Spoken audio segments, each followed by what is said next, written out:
اعوذ باللہ من الشیطان الرجیم بسم اللہ الرحمن الرحیم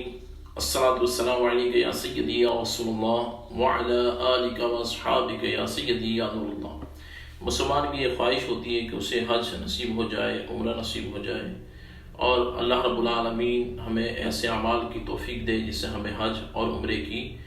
سعادت نصیب ہو جائے اور ہمیں حج اور عمرے کا ثواب بھی نصیب ہو۔ تو الحمدللہ اگر آپ چاہتے ہیں کہ آپ کو حج اور عمرہ پایا، یعنی حج اور عمرے کے ثواب آپ کو مل جائے،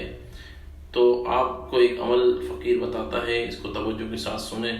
انشاءاللہ تعالی ایسا ہی ثواب اللہ رب العالمین چاہے گا تو ہمیں یقیناً ملے گا۔ دیکھیں، یاد رکھیں کہ حج کا ثواب جو ہے وہ تو حج کرنے سے ہی ملتا ہے، عمرے کا ثواب عمرہ کرنے سے ہی ملتا ہے، لیکن بعض اعمال ایسے ہیں کہ اگر وہ اعمال کیے جائیں تو اللہ رب العالمین حج اور عمرے کا ثواب انسان کو عطا فرماتا ہے۔ لیکن حج جب آپ ادا کرتے ہیں تو حج کے ایک ایک رکن ادا کرنے کا ثواب ملتا ہے، عمرہ ادا کرتے ہیں تو ایک ایک رکن ادا کرنے کا ثواب ملتا ہے۔ اس ثواب کا مقابلہ اور اس طریقے سے جس طرح سے قرآن و سنت کے مطابق حج اور عمرہ کیا جائے وہ تو کوئی بھی نہیں کسی اعمال سے پا سکتا، مگر اللہ رب العالمین چاہے تو وہ اپنے کرم سے جسے چاہے جتنا چاہے اس کو ثواب عطا فرما سکتا ہے۔ رکن الدین کتاب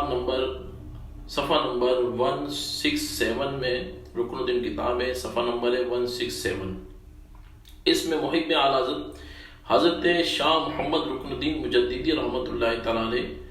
فرماتے ہیں، آپ کا تاریخ وصال 1355 سنہ ہجری، فرماتے ہیں کہ جو کوئی شمال المعظم کے ہر جمعہ کی رات کو 4 رکعت نفل نماز اس طرح پڑھے کہ ہر رکعت میں 30 بار سورہ اخلاص یعنی قل هو اللہ احد پڑھے تو اس نے حج اور عمرے کا ثواب پایا۔ تو شعبان کے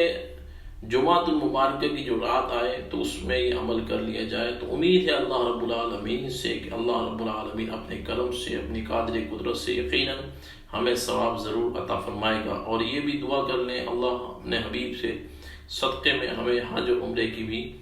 سعادت نصیب فرمائے، آمین۔ جزاک اللہ خیرہ۔